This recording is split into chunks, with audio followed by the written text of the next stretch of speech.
In tonight's Government Insider, protecting people from smartphone tracking apps. Most of them are marketed to parents or employers as a way to monitor children or employees. But the risk is that some people use these apps for stalking. For more, I'm joined by Mark Goldstein, Director of Physical Infrastructure Issues at the Government Accountability Office. Mark, tell us more about the apps themselves. How many exist, how do they work, and how are they marketed?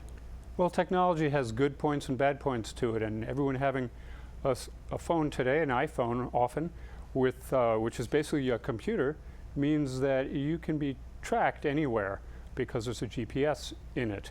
And so it has very positive issues related to it. As you said, parents can follow their children, and companies can follow some of their employees, say truckers on the road, to know if they have problems and the like. But there are also opportunities for bad things to happen, where people can put apps, and those apps would not be seen on your phone, and that would then allow them to stalk you in a variety of different ways. Now let's go into detail on that. There are significant privacy concerns here. What other risks have you heard about, and why are you involved with this? Well, some of the risks include people being able to surreptitiously obtain all sorts of data off of your phone. They can get your emails, they can get your phone records, they can listen into your phone conversations. They can simply follow you and know where you're going all day long to many kinds of places that they might not have or should not have access to. And so it does have significant privacy implications if someone wants to do you harm. When people look at these apps, and for the marketers themselves, can you tell by just reading the app that they're doing something they shouldn't be doing? Well, we looked at about 40 different apps, and there are many others out there, I suspect, but the ones we looked at, about a third of them were marketed as being surreptitious, where you could put something on someone's phone and see whether or not they were cheating, say an intimate partner or someone like that, or for some other purpose where you could track somebody and get detailed information on them.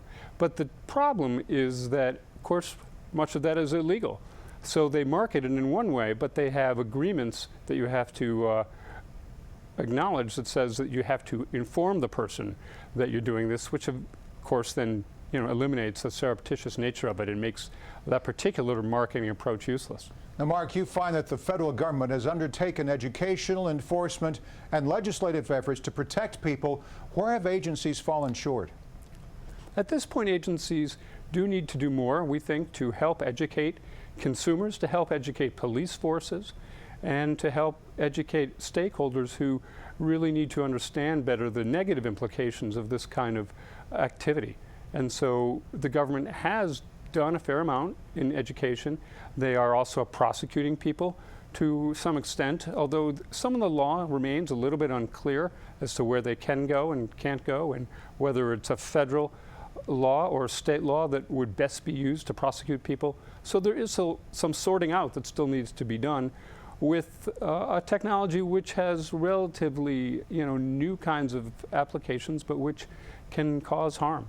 I'm curious, what does the federal Wiretap statute have to do with this discussion? Well, that's one of the laws that still needs to be resolved a little bit, because that particular law, of which there are 4 major laws that affect this area, which can be used by, say, the Justice Department to prosecute people, that particular law allows the government to go after someone who has intercepted communications such as email or phone records or things like that, but doesn't affect location data, just following someone around on GPS. So we're still evolving in terms of the kinds of laws that we need to have and how they will impact everyday life. Big question. What happens next? Well, hopefully we will continue to raise visibility and awareness and education so that people across the country and law enforcement agencies as well understand what's going on and the implications, and how to go after people who do these things that they shouldn't be doing. Mark Goldstein with the GAO. Thanks, Mark. Thank you.